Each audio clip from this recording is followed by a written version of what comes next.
Сайн байцгаана уу? Энэ бичлэгээрээ Nexi нэгтлэн бодох бүртгэл програмын бүртгэлийн бодлого тохиргоотой танилцах болно. Уг тохиргоо нь лавлах болон бүртгэлийн тохируулга дэд системийн навигац самбарын бүртгэлийн тохиргоог хэсэгт байрладаг. Уг тохиргоо нь мэдээллийн санд бүртгэл хөтлөх байгууллага тус бүр зориулж үүсгэдэг. Мөн нэг байгууллага дээр нэгээс дээш бүртгэлийн бодлоготой байх боломжтой. Бүртгэлийн бодлого нь орлогын татвар, бүтээгдэхүүний борлуулалт, нөөц гэх мэт 12 хэсгээс бүрдэнэ. Эхний хэсэг нь орлогын татвар гэх хэсэг. Энэ хэсэгт татварын бүртгэлтэй холбоотой тохиргоонуудыг хийдэг. Эхний тохиргоо нь татварын бүртгэлд үйлдвэрлэлийн шууд зардлыг тодорхойлох аргыг зааж өгдөг. Уг тохиргоог зөвхөн үйлдвэрлэлийн модулыг ашигладаг байгууллага л тохируулна. Хэрвээ энэ хэсгийг ашигладаггүй бол тохируулах шаардлага байхгүй.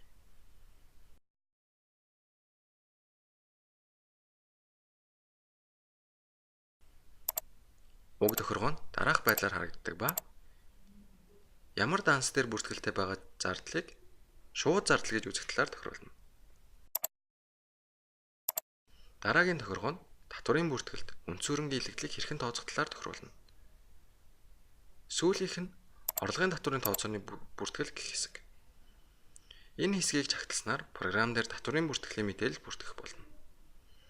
Уг бүртгэгдсэн мэдээллүүдээр үндэслэн татварын тайлан болон зөрүүгийн тайлан гардаг. Бүтээгдэхүүн борлуулах хэсэг нь хоёр тохиргоо хийдэг. Эхний тохиргоо нь бүтээгдэхүүн үйлчилгээний борлуулалтын бараа үйлчилгээний бүлэг гэх нэртэй ба энэ тохиргоо нь үйлдвэрлэлийн шууд бус зардлыг хуваарлах шууд зардал гэх баазтай холбоотой тохиргоо юм.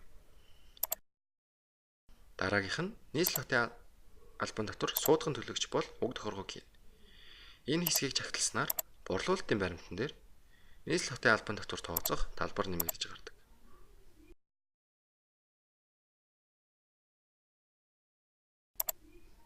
Нөөц гэх хэсэг нь дараах байдлаар харагдана. Хамгийн ихний тохиргоо нь байгууллага нөөц төлөгч хэсгээс шалтгаалan хийгдэх тохиргоо. Хэрвээ нөөц төлөгч биш бол бусад тохиргоог хийх шаардлагагүй. Дараагийн тохиргоо нь танай байгууллага тэг хөвтэй болон нөөцгүй борлуулалт хийдэг бол хийх шаардлагатай тохиргоо юм. Үлдсэн бус тохиргоо нь урьдчилгааны нөөцийг хэрхэн бүртгэх вэ? Тооцооны нэгжээр бүртгэгдсэн нөөцийн паданыг ямар зарчмын дагуу бүртгэх вэ гэх мэт тохиргоонууд юм. Харилцагчтай их тооцоо гэх хэсэгт харилцагчийн бүртгэлийг хэрхэн хийхээс шалтгаалan тохиргоонуудаа хийдэг. Жишээ нь харилцагчтай их гэрээг автоматар үүсгэх, валютын гүйлгээнд нэмэлт данс ашиглах, харилцагчийн бусад тооцоо гэх гүйлгээний төрөлд урьдчилгааны данс нэмж гаргах гэх мэт. Үүнээс гадна авлага өгөлгийн данс дээр хэрхэн валютын тэгтгэл бодох талаар тохиргоонууд ч бий. Бараа материалын нөөц хэсэгт бараа материалын өртгийг ямар аргаар тооцохоос шалтгаалan тохиргоо гэнэ. Жинэлсэн дундаж өртгийн арга болон эхэлж авснаа эхэл зарлагдах аргын аль нэгийг сонгох боломжтой. Жижиглэнгийн худалдаа хэсэгт танай байгууллага жижиглэнгийн борлуулалт хийдэг бол тохиргоо гэнэ. Энэ хэсэгт жижиглэнгийн бүртгэлд 15-30 гэх нэмэлт данс ашиглаж бүртгэл хөтлөн эсвэл энэ дансыг ашиглахгүй гэх хоёр боломжоо сонгоно. Үйлдвэрлэлийн зардал хэсэгт хоёр тохиргоо бий. Эхний тохиргоо нь байгууллага бэлэн бүтээгдэхүүн үйлдвэрлэдэг бол хийж өгдөг. Дараагийн тохиргоо нь үзүүлсэн үйлчилгээний зардлыг 14-21 данс дээр хуримтлуулж тооцоолол хийн гэсэн тохиргоо юм. Хэрвээ 14-21 данс дээр үйлчилгээний зардлыг бүртгэнэ гэж сонгосон бол үйлчилгээний ашгийг бүртгэх аргыг давхар тохируулж өгөх хэрэгтэй.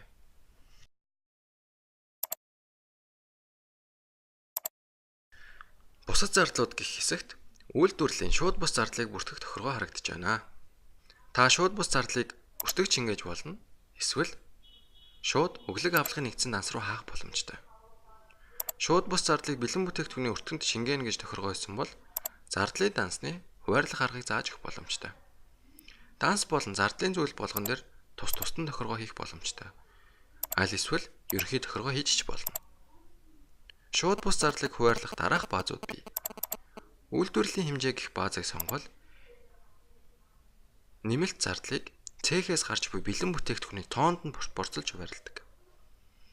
Төлөвлөгөөт өртөх гэх баазыг сонгол үйлдвэрлэлийн ээлжийн тайлан баримтад ямар төлөвлөгөөт өртгөөр бэлэн бүтээгдэхүүний орлогодож авч байгаагаас шалтгаалan нэмэлт зардлыг хуваарлана. Цалин гэх баазыг сонгол шууд цалингийн зардалд пропорцлон нэмэлт зардлыг хуваарлах болно. Борлуулалтын орлого гэх хэсгийг сонгол тайланд хугацаанд хүлээн авсан борлуулалтын орлогоос шалтгаалan нэмэлт зардлыг хуваарлана. Шууд зардал гэх хэсгийг сонгол бүтээгдэхүүн үйлчилгээний борлуулалт хийсэн тохиргооноос хамааран хийгддэг. Шууд зардлын тусгай зүйлүүд гэх баазыг сонгол та тодорхой шууд зардлыг сонгон тухайн зардлын дүнд пропорцлон нэмэлт зардлаа хуваарлах боломжтой. Үүнээс гадна ямар нэг зардлын дансан дээр болон зардлын зүйл дээр бүртгэгдсэн байгаа зардлыг бэлэн бүтээгдэхүүний өртөгт хуваарлахгүй байх боломжтой. Үйлдвэрлэлийн хэмжээ метр куб гэх баазыг сонгол үйлдвэрлэлээс хүлээн авсан бэлэн бүтээгдэхүүний эзэлгүүний хэмжээнд пропорцлон нэмэлт зардлыг хуваарладаг. Материалын жинд гэх баазыг сонгосон тохиолдолд бэлэн бүтээгдэхүүнд зарцуулагдах түүхийн эдийн жинд пропорцлон хуваарлах боломжтой.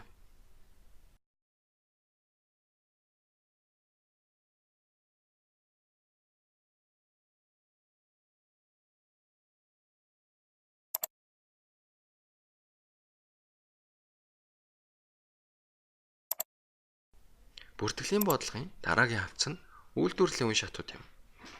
Энэ хэсэгт та үйлдвэрлэлийнхээ үе шатыг дарааллыг тохируулж өгдөг. Бүтээгдэхүүн гаргах гэх хэсгийн тохиргоонд чагт тавьснаар үйлдвэрлэлийн бодит өртөг болон төлөвлөгөөт өртгийг тус тусад нь бүртгэж тэдгээрийн хоорондох зөрүүг тооцоолдох боломжтой.